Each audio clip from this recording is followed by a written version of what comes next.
stage. He's very talented, very versatile, and is an author and a businessman. And his book, which is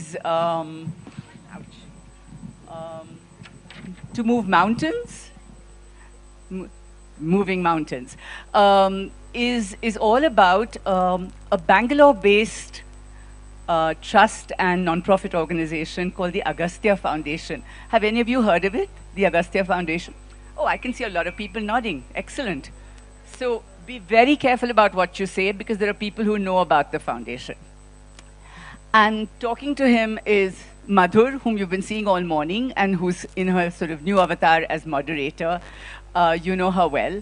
But this amazing foundation, as I said, which is Bangalore-based, focuses on sparking creativity, nurturing, sparking curiosity, nurturing creativity, and building confidence in disadvantaged children and teachers. And I believe they've been doing amazing work, which is impacting millions. So no pressure, guys. You have a tough act to follow, but take it away, both of you. Do you have 2 mics? Thanks, and I need another mic. Can we have another mic here, please? I think it works to you. The true crime guys took our mics, so I think we should investigate that first. Robbery in daylight. So yeah, I know we can't follow that. There's murder, and I'm talking about education and philanthropy, which, let's face it, it's what everyone's post-lunch dream is, right? To just listen to someone go on about what we've done in that. I brought a toy along because, like all good teachers, I know that's the way to keep a class alive just in this kind of session. And I think there's a video, but I'm hoping it just comes on magically. I'm not sure. Can someone... oh, yeah, okay.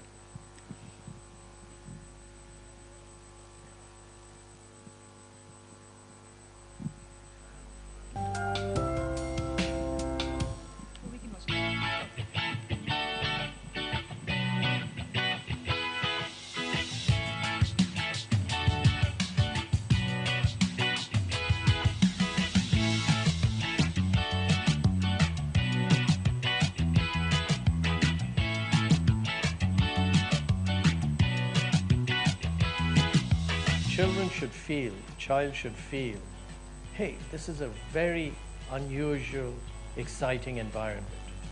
It's a fun environment that there's a lot to discover and learn. So Agastya ఏంటంటే ప్రతి ఒక్కటి hands on experience, there is no limits for learning. So ప్రతి ఒక్కటి కూడా models ఉంటాయి. Models అంటే మనం ఏదైతే టెక్స్ట్ బుక్లో ఉంటుందో అది ప్రత్యక్షంగా లైవ్లో మనం చూడొచ్చు, మనం హ్యాండ్స్ ఆన్ ఎక్స్పీరియన్స్ చేయొచ్చు, మనమే కూడా చేయొచ్చు. ఇంకొకటి ఏంటంటే ప్రతి ఒక్కటి అవైలబిలిటీలో ఉంటుంది, ప్లస్ మనకు ఒక ఇన్స్ట్రక్టర్ ఉంటారు, ఆయన ఇన్స్ట్రక్ట్ చేస్తారు, చేసి చూపిస్తారు. ఎన్విరాన్మెంట్ ఫ్రెండ్లీగా ఉంటుంది, నెంబర్ 1. ఫ్రీడమ్ ఉంటుంది, కావాల్సినవన్నీ అవైలబిలిటీ ఉంటుంది. ఒక మనిషి నేర్చుకోవడానికి ఏమేమి అవైలబిలిటీ కావాలో ప్రతి ఒక్కటి ఉంటుంది. సో దానివల్ల నేర్చుకునేస్తారు.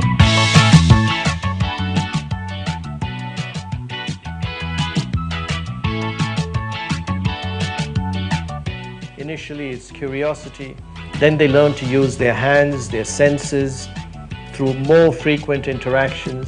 So they learn to actually create an activity or make something.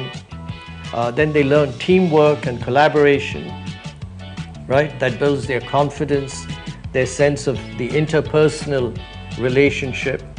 It's a caring environment. So how the child is met by the Agastya teacher is very important. మనం ఖచ్చితంగా భయపడతాము టీచర్స్కి అండ్ ఆ distance అనేది ఉంది. But అగస్త్యాలో అలా కాదు, చాలా friendly environment ఉంటుంది. మనం కరెక్ట్ చెప్పినా రాంగ్ చెప్పినా వాట్ ఎవర్ మన యొక్క ఆలోచనల్ని ఐడియాస్ని చాలా హ్యాపీగా రిసీవ్ చేసుకొని మనల్ని కరెక్ట్ చేసి ముందుకు తీసుకెళ్తారు. And then of course the kinds of things we do, the activities, make you wonder, hey, how did that happen? That arouse your curiosity. That's the feeling that they should go through. That at the end of the day, I experienced something new. That's the aha, ha-ha that we talk about in Agastya's mission. So ಸ್ಕೂಲಲ್ಲಿ ಇದ್ದಾಗ ಇದು ಓದಬೇಕು, ಇದು ಬರೀಬೇಕು, ಇದು ಭಯಪಟ್ಟು ಹಾಕಬೇಕು, ಇದು ಹೋಗಿ ಸರ್ಗೆ ತೋರಿಸ್ಬೇಕು. That was the in the box. So out of the box ಏನಿದ್ರು ನಾವು ಏನು ಕ್ರಿಯೇಟಿವ್ ಮಾಡ್ತೀವಿ, ನಾವು ಏನು ಹೊಸ ವಿಚಾರ ಮಾಡ್ತೀವಿ. So that was the out of the box in the thinking the Agastya. So ಹೀಗಾಗಿ ಕ್ರಿಯೇಟಿವ್ ಅದು. The Agastya mission is really not something external or extrinsic. It is something that's a way of life, that's very natural. That every human being, if they experience an aha moment, makes life that much more fulfilling. You just have to have the energy and the interest to do that. If you can spark that energy and interest, then it becomes completely sustainable and effortless. నేను ఎప్పుడైతే Agastya visit చేశానో అదే ఆ moment. ఎందుకంటే అదొక కొత్త ప్రపంచం, నా లైఫ్లో ఎప్పుడు నేను ఎక్స్పీరియన్స్ చేయలేదు, వాళ్ళు వీళ్ళు చెప్తేనే విన్నా. తర్వాత దాంట్లో గృహ అనేసి ఒకటి ఉంది, దాంట్లో స్పేస్ గురించి మొత్తం వేస్తారు. స్పేస్ గురించి కొద్దిగా వీడియోస్ వేసి, ప్లస్ మనిషి ఎలా పుట్టాడు, సో ఒక పెద్ద కొలాప్స్ అయ్యి బిగ్ బ్యాంగ్ థియరీ, ఇలా ప్రతి ఒక్కటి కూడా క్లియర్ చూపించారు. సో అవన్నీ చూసిన తర్వాత నేను లిటరల్గా అది గూస్ బంప్స్ మూమెంట్, అంటే నా లైఫ్లో ఎప్పుడు చూడలేదు కాబట్టి ఫస్ట్ మాకు ఎటువంటి మూమెంట్ వచ్చింది, ఆశ్చర్యకరమైన మూమెంట్ వచ్చింది. తర్వాత ప్రాబ్లమ్ సాల్వింగ్ స్కిల్స్, క్రియేటివిటీ పెరిగింది. ఇంకొకటి ఏంటంటే మన ఫియర్ అనేది లేదు. సో మేము ది బెస్ట్గా తయారవడానికి డెవలప్ అయినాం. All moments.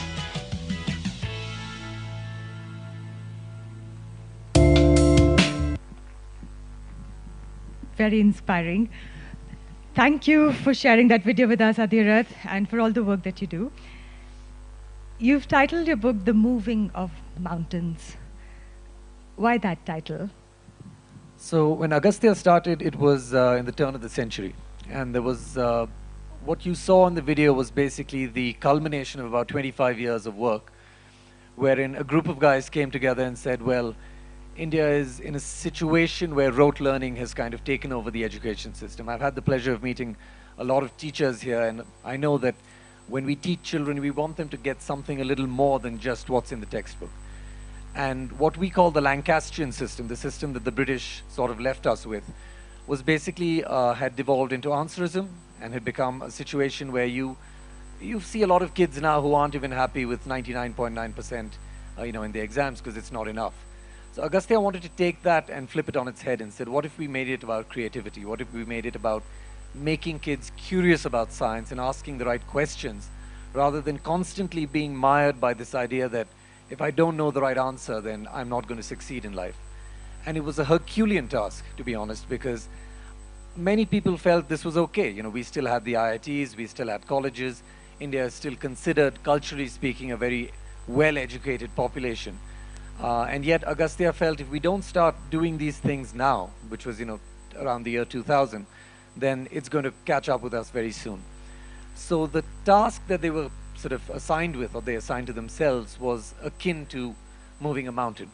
And when they looked for inspiration for the name of the foundation, they came upon the Maharishi Agastya, who in mythological terms is someone who came from the north to the south. And as the story goes, he asked the Vindhya mountains to lower its head so he could pass over. And by Hindu lore, or by Indian mythological lore, you could say, the idea was this helped the subcontinent stay unified, that the north and south would never have been unified if the Vindhyas had continued to grow as they were and had grown to maybe the size of the Everest. So it's a fun story that you tell, with the mythological twist that this kind of kept India unified. Agastya himself was considered a great educator. He went all over the country spreading science. And so here was a foundation that was trying to do the same thing. And so when we came, we saw the name of Agastya. It basically means he who moves mountains. And so we said, okay, that's something that the foundation, his namesake, was trying to do when it was trying to push back against an education system that had become extremely entrenched in the way it had been. And that is sort of where the book's name took root as well. Also, is it a play on the fact that any social movement is like moving a mountain? And what have been, in the documenting of this journey over the last 25 years, what have been the most challenging moments where you felt there was a mountain to be moved every single time? Yeah, so education in India is, as I said, not a here and now problem, right? We have much bigger problems in this country. You have poverty, you have healthcare, nutrition is an issue. And so a lot of folks you approach and say, hey, I want to change how education is viewed or how we teach children in India. they come back saying, yes, I see your point of view, but you know what, I'm donating to a charity that's feeding children in the afternoons, for example. Akshay Patra, if you see, done an amazing job with that. And it's very difficult then to say, well, no, teach them science first. And they're going to turn around and say, well, if the child is not fed, then there really isn't any point to trying to teach them anything. And so here and now problems do take precedence in India, as we've found out when we approached many donors initially and tried to see that this is a long-term thing that we're trying to instill today, which is going to help us and reap dividends years into the future. So that turned into the biggest challenge early on. And of course, acquiring the land was a huge challenge as well. Do you mean funding? Funding or convincing people of the cause? Well, funding was one. Two is getting governments to understand that even though you have kids in government schools and enrollment rates are high and literacy, quote unquote, is at least meeting the targets, there is something missing at the root which is going to show up, later on.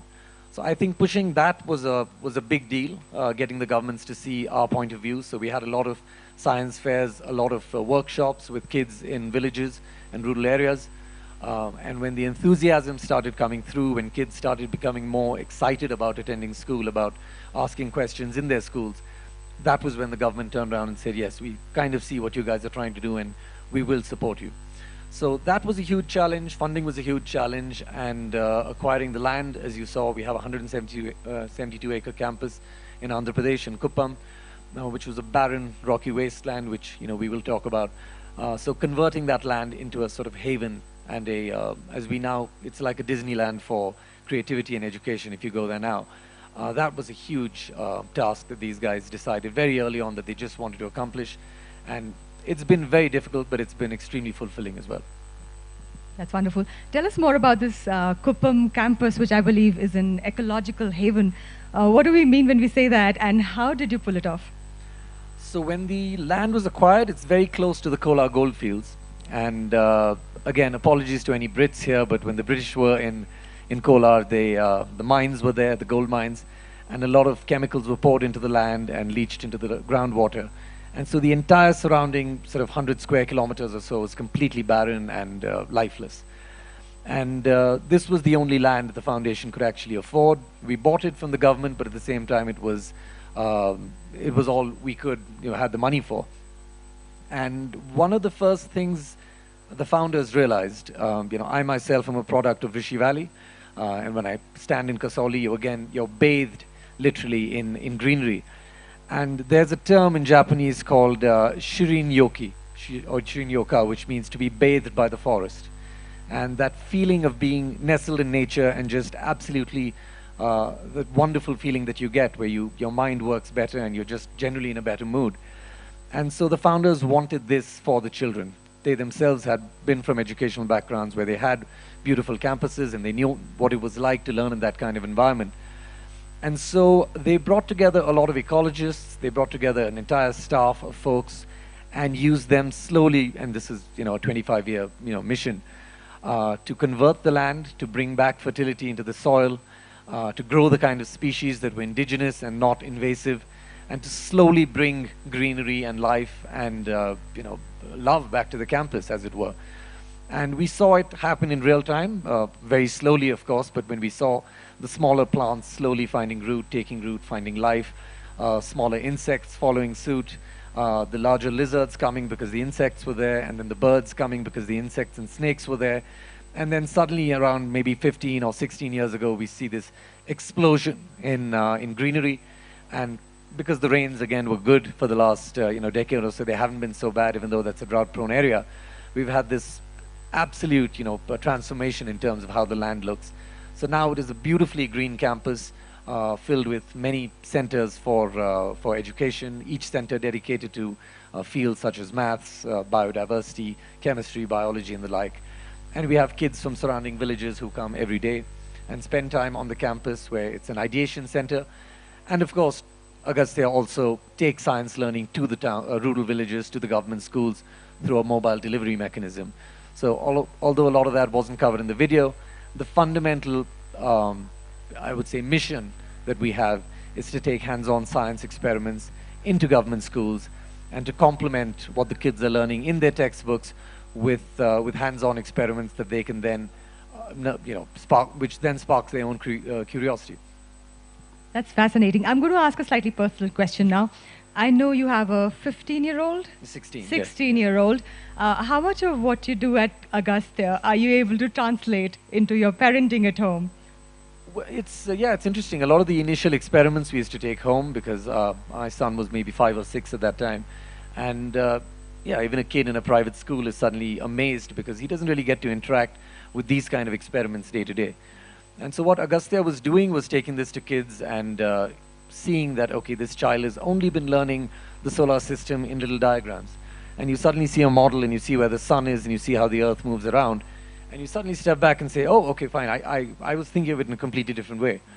Or, if you go on campus, there's a absolute section of an internal combustion engine from a truck that someone donated once, and we had it cut in half. And again, a child from a village standing there looking at that suddenly starts realizing that they're not bound by, their circumstance. And we have seen this in Agastya time and again, in where kids who come to the campus, kids who interact with Agastya instructors, go home and suddenly have an epiphany of sorts to say, okay, I'm seeing a problem right here at home that my work at Agastya is able to, what I've learned there is able to help me, sort out. And those kinds of changes, something that we're very happy to be a part of. Great, thank you. Tell us more about the aha and ha-ha moments. And also tell us, do you have any tips for something that all of us as parents, some of us here are educators, many are students, that we can use in our daily lives? So I'm going to try and spin this for the aha and ha-ha because usually that's how we... No, it's not going to work. It's fine. Okay. I did that on purpose just to get all your attention. At some point I will spin it for anyone who asks, but what ends up happening is it just flips. Basically, it just goes on its... Shall we try it once again? We can try it one more time. Just hold on. Wait. Thank you, Arjun. No, that's the worst thing to do to me. Sorry. This is not... Okay, there we go. I don't think... okay. Can we... I don't know. It's so he's going to spin it using a little handle on top. And I've seen this before, so I can tell you that it's going to flip on its head. And it'll be eventually spinning on the handle. The bell is going to ring before I spin this fully, but okay, I think I got it. Hold on. The good news is that Adhirath has... Just a small round of applause, please, because I dropped 2 catches, but I managed to make it work. There we go. Yes, you've restored our faith in the laws of physics. Indian cricket team not calling, but then... So, I mean, what it... So aha and ha-ha is basically what we do to, the is what we've all felt, right? You see a problem and you suddenly go, oh, wait, that's something I wasn't really expecting, right? So when this thing flips and goes this way, which I'm not going to try again, most kids, and in fact many donors and scientists, in fact, who come to Agastya are immediately confronted with that moment that we feel, right? And it's true of anything that we do, right? If you're in the kitchen and you're making something and the food reacts in a different way, that's an moment because you're suddenly thinking, okay, what did I do? What did I mix in what proportion that caused that to happen? Or if you're in school and you're, trying to, again, spin a ball and suddenly it goes the other way and you end up bowling a googly. The first thing you think is, okay, what was my hand doing at this particular time that allowed that to happen?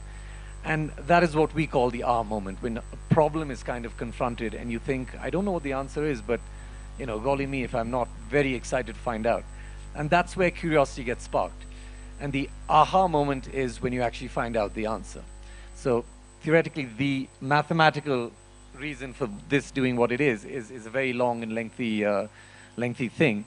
But anyone who explains something for themselves, especially when they have a problem and they figure it out, that's the aha moment that we all feel. And again, we've all had that feeling, right? Where it's not someone hasn't spoon-fed you the answer. They've actually told you, look, just try and figure it out for yourself. And when you do, you feel this wonderful sense of accomplishment and pride that you feel. And ha-ha is the third bit, which is what we really want education to be, which is, I'm feeding you knowledge, I'm giving you the tools to discover why things do the things that they do. Go out and play with it. Go and find out where else this can be used. Now, anything we know from science, any human achievement that we have confronted is basically ha-ha at play. It's someone taking something that they learned at some point and just applying it to some other random thing and realizing, okay, now I've solved something pretty major.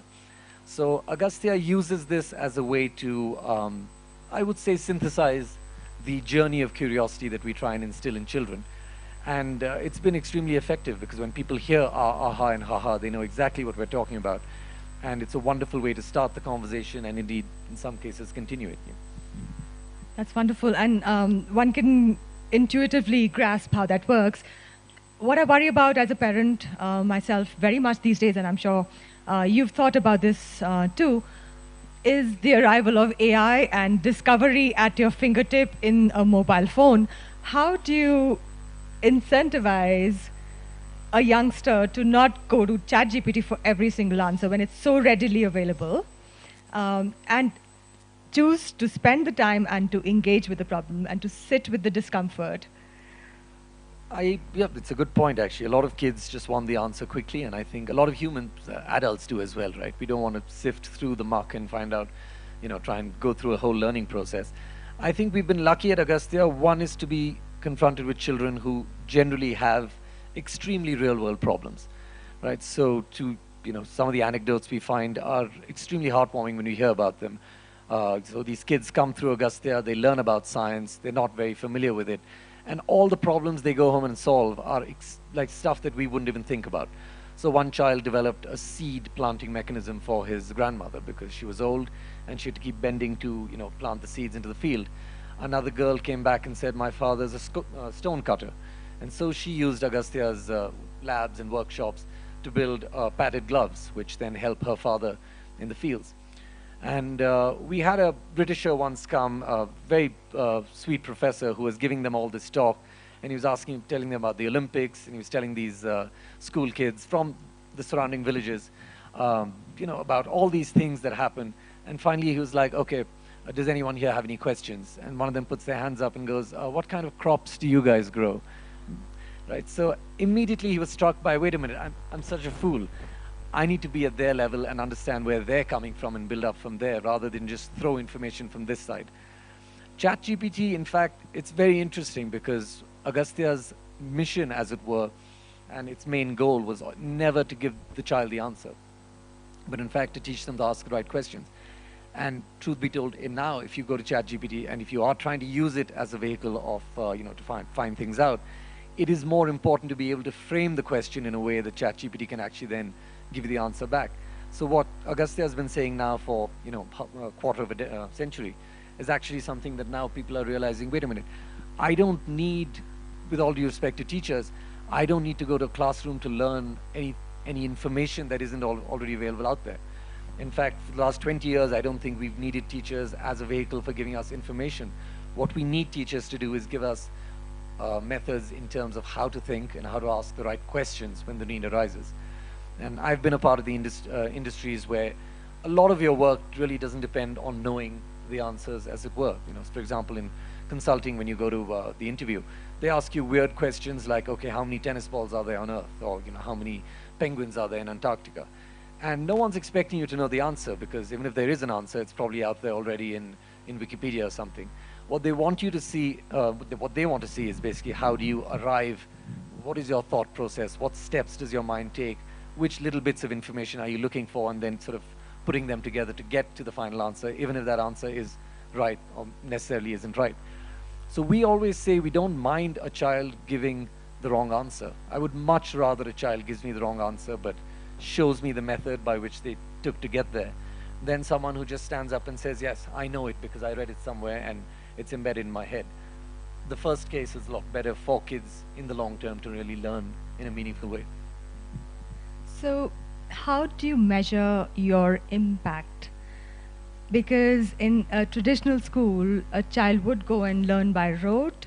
There is an established system of examinations, which unfortunately we have at not just a school level, but also at a societal economy level.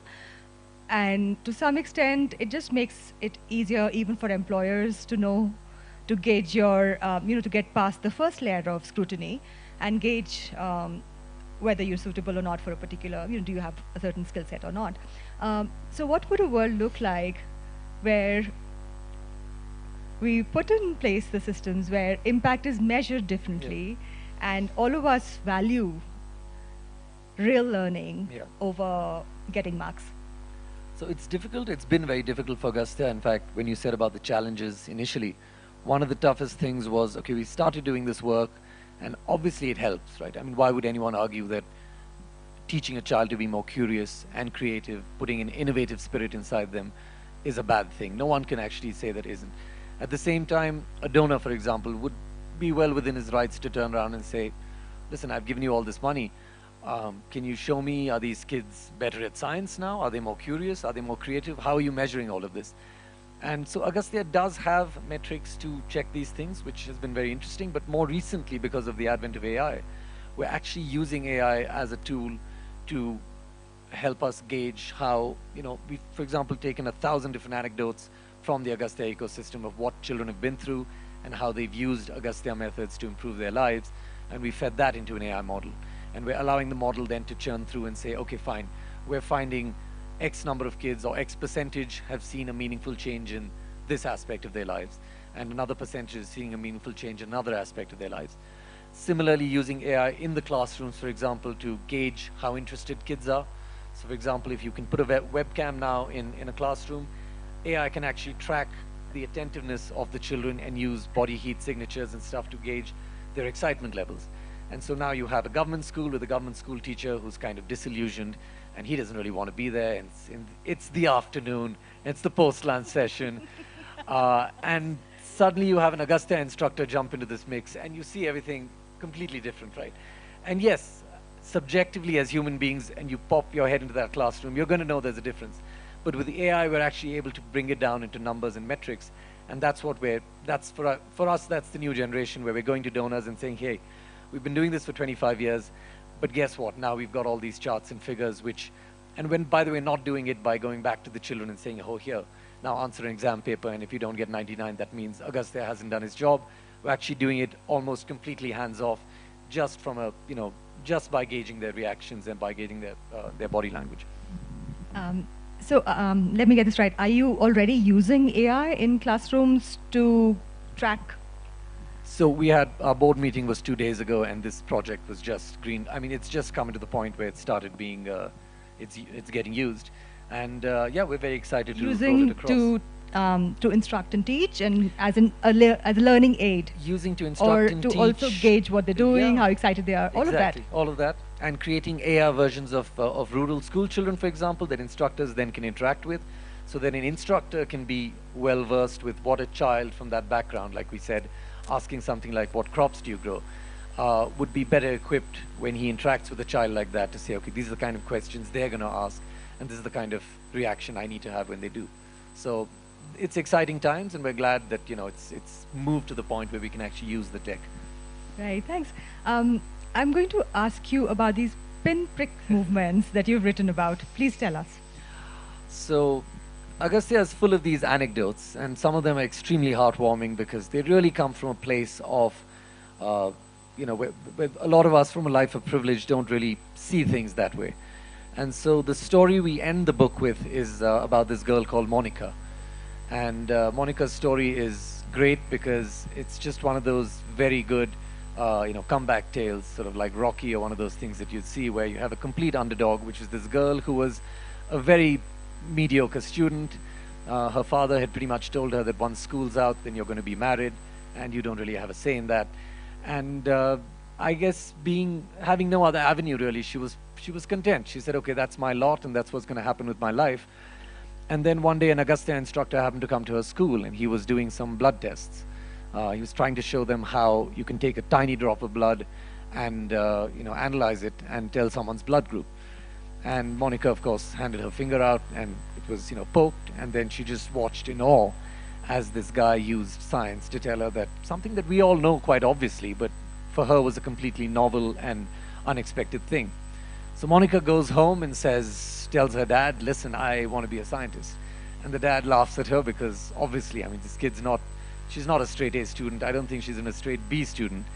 And she says, okay, here's the deal. If I come first in my class in this year, then will you let me go to college? And again, no brainer for this guy. She's not going to come first. And so Monica does. She goes back, she studies. She's so excited to actually learn stuff that she just blows everyone away and ends the year top of her class. And thankfully the dad, true to his word, allows her to go to college. And so she's now part of the Agastya lore, you could say. So she comes back, she gives talks sometimes to other kids. And it's amazing because A, it's about a student who was weak and who was inspired by the Agastya model to better themselves. B, it's a girl, and in India, don't you love it when a girl just goes home and says, hey, I'm going to achieve something now, and why don't you guys just stand back and watch? And the nice thing about Agastya is we've spent a lot of time nurturing and basically developing or working against the sort of gender bias that there is in India, wherein you have kids, children sitting at the back of the classroom, very hesitant to put their hands up even if they know the answers.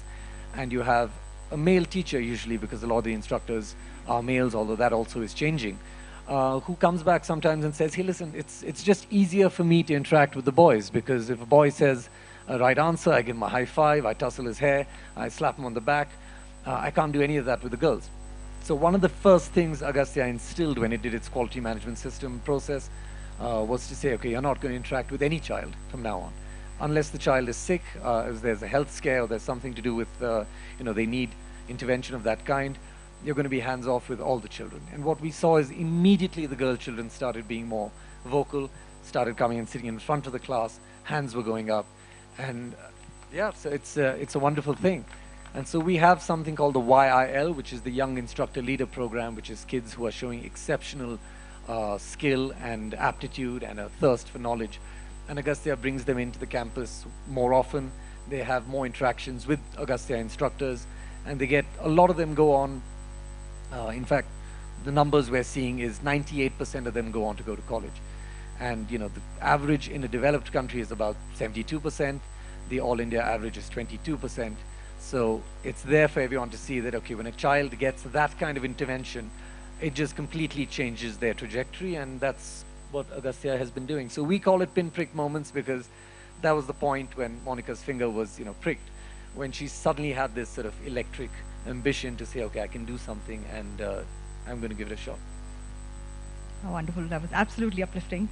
Tell us, when are you planning to let everybody have this and give it a spin on their own? I was going to give it to anyone who asked good questions. Okay. So just saying, I mean, I don't like bribing people. One of the but volunteers to now please come in. I was following crime stories. I had to bring some ammo with me to get the crowd at least a little bit engaged. So there's only 14 of them, I'm afraid. I couldn't bring more. I couldn't find more.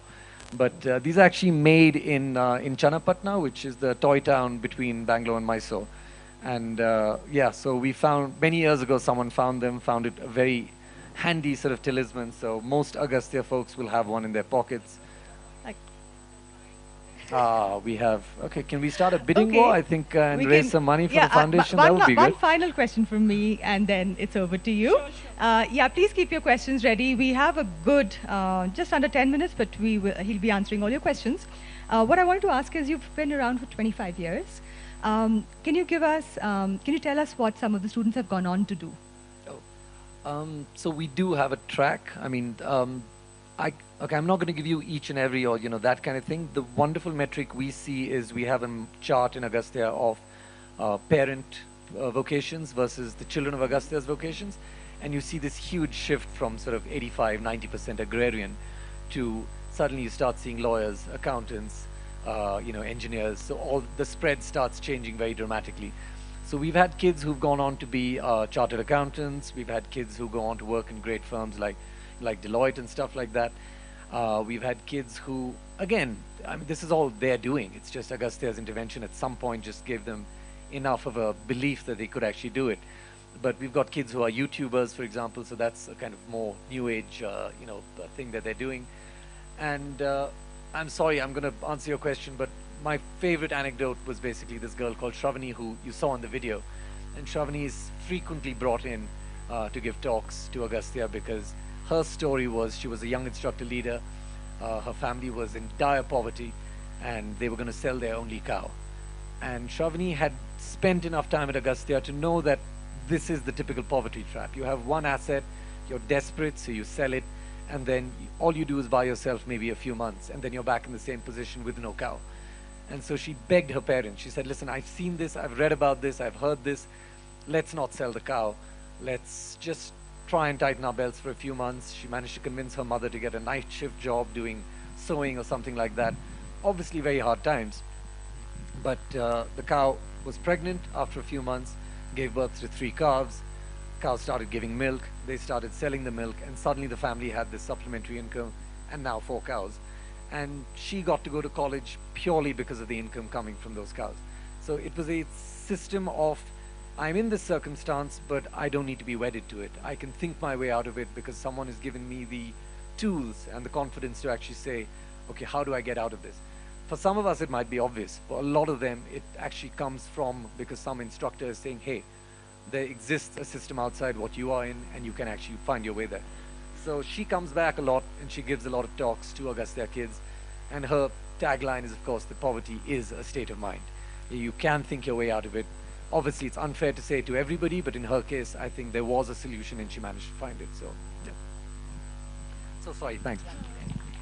So my name is Amanpreet. I'm a learning and development professional, and my core strength is instructional design. So I belong to a generation who grew up playing with such toys, and today my son, he does coding and he's overwhelmed by the AI revolution that has set in.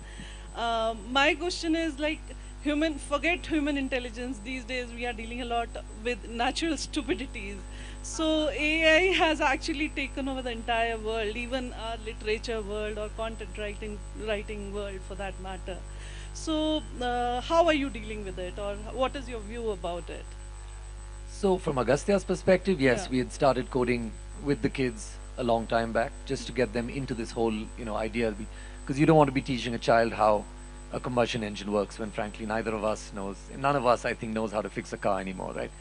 And I think that's always been the human evolution, that we've always left technology behind and jumped to the next thing.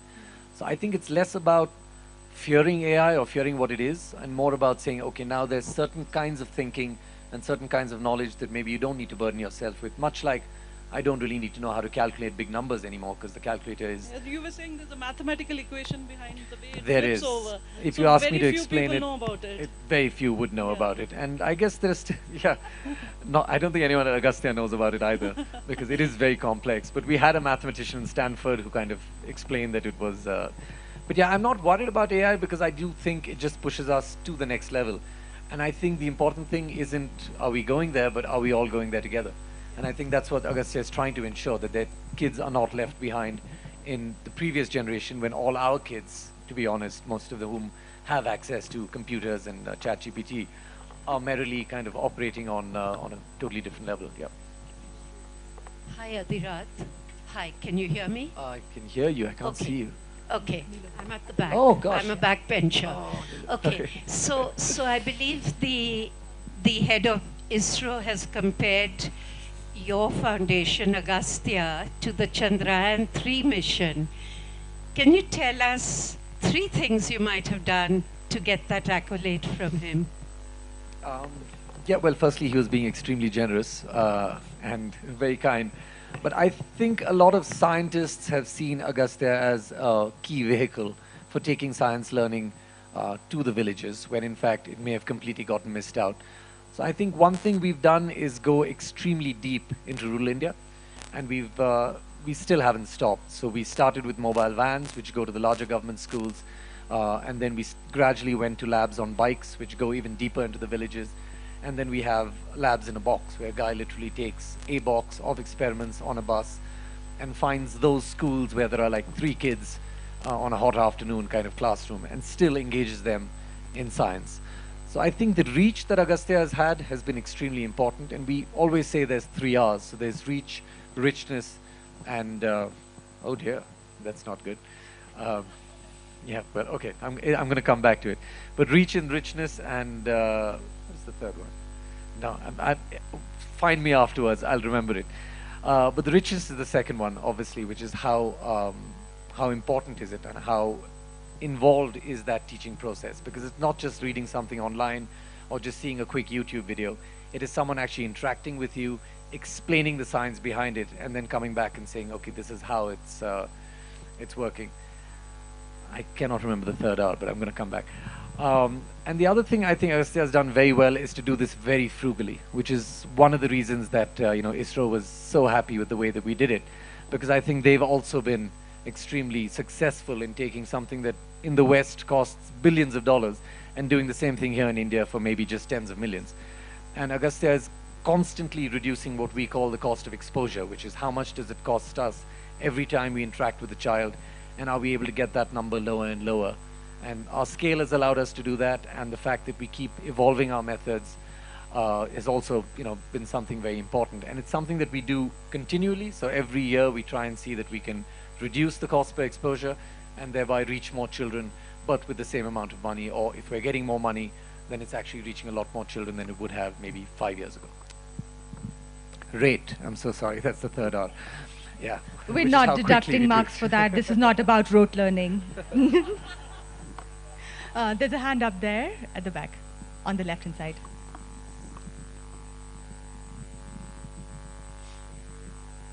I'm Hari Simran.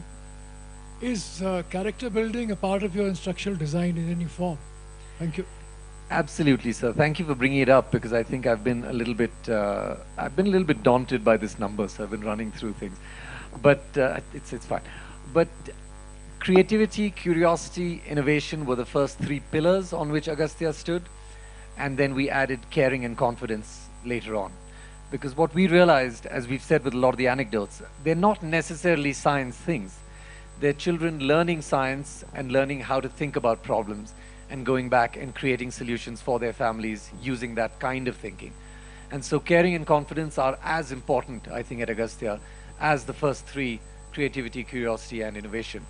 So as we always say, it's not about, can we move forward, but how do we kind of move forward together? What if it wasn't about getting ahead, but bringing everybody ahead with you?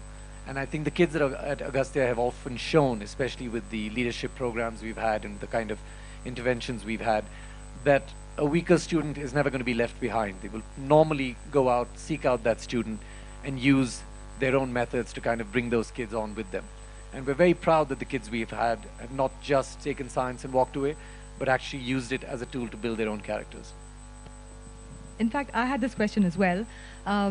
It does seem a lot of your programs focus on mathematics and science, STEM. Do you think something like this could be adapted for the humanities as well, for the liberal arts? So I'm going to use the Oscar thing and keep speaking through that bell, but we do. So on campus is one place we can actually do it. We have an auditorium on campus, so we actually do art programs there. We have dance programs. We have workshops with artists who come and engage with these children, because kids have different kinds of intelligences. Not everybody is science or maths or even linguistically oriented. You could be spatially intelligent, for example, which I certainly am not. You could be kinesthetically intelligent, which is again not something that you valued early on, and now with IPL and stuff you realize that, oh no, actually having kinesthetics is very important, and you can make money in that field. So I'm gonna honor the times out. It's a reminder that we have 5 minutes for audience questions. We've really kept to time. Okay. We've been very good. Brilliant. Okay, so I'm just gonna keep going then, guys. And now in fact we're doing financial literacy, which is another thing that we think that the rural areas get shortchanged on.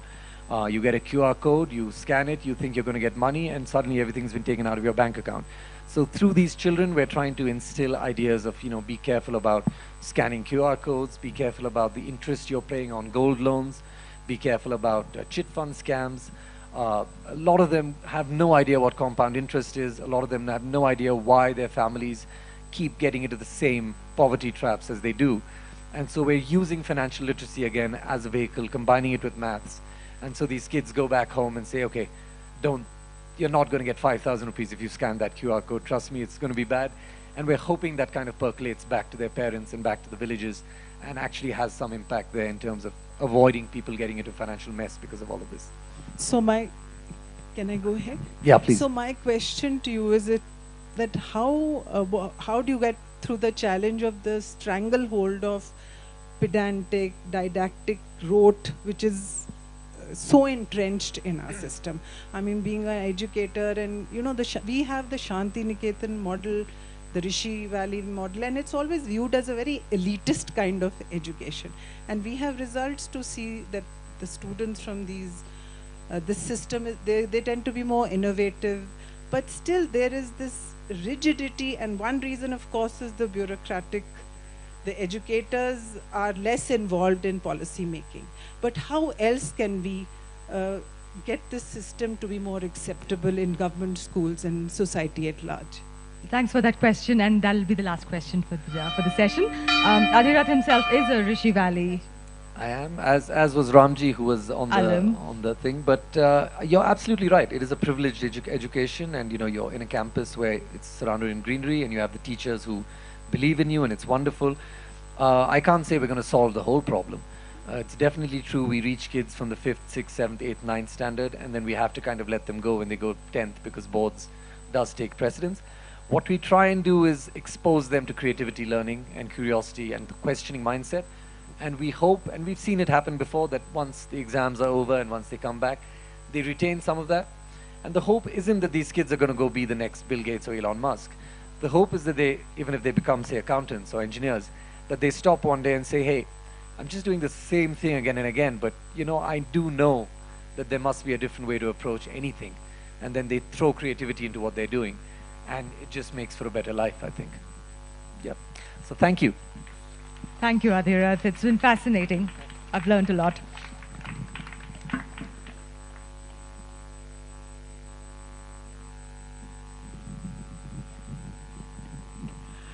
Thank you, Adhirath and Madhur. That was absolutely inspiring. And I hope some of you who are parents and